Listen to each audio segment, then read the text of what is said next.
the original Tivoli uh,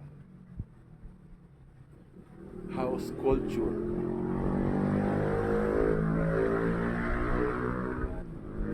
May mga drums.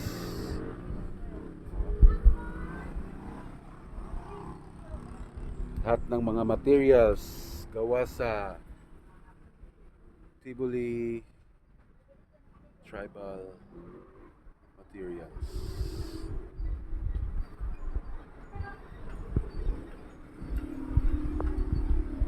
Dito lang to matatagpuan sa Lake Cebu.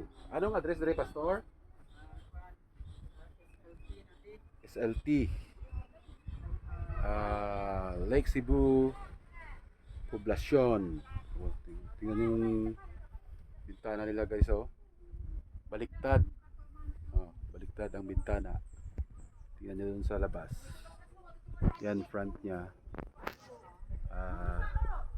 Sa lake na. Dito sa center ng Lake Cebu.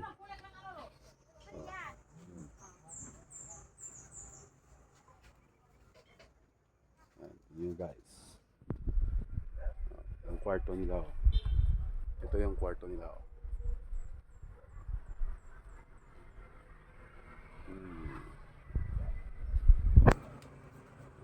Yung isang kwarto.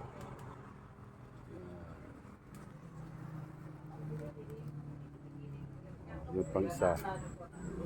Kompleto, no? Ito pa, may kwarto pa dito. Kwarto.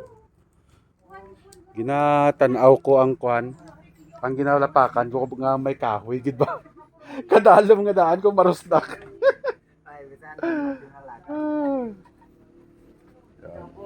Sa loob ng kwarto may lutuan. Yung lutuan nila. Ginagamit pa ning lutuan diri, Pastor? On.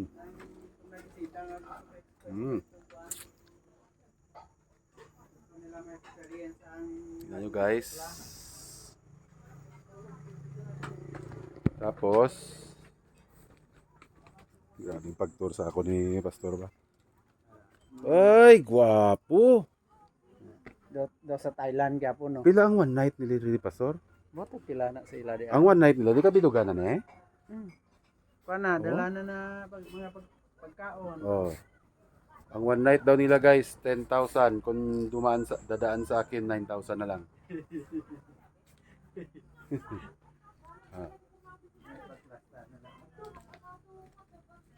Lahat ng mga foreigner na pumupunta dito, halos dito natutulog. Oh, mga bintana nila, oh. Baliktad. Yan. Okay.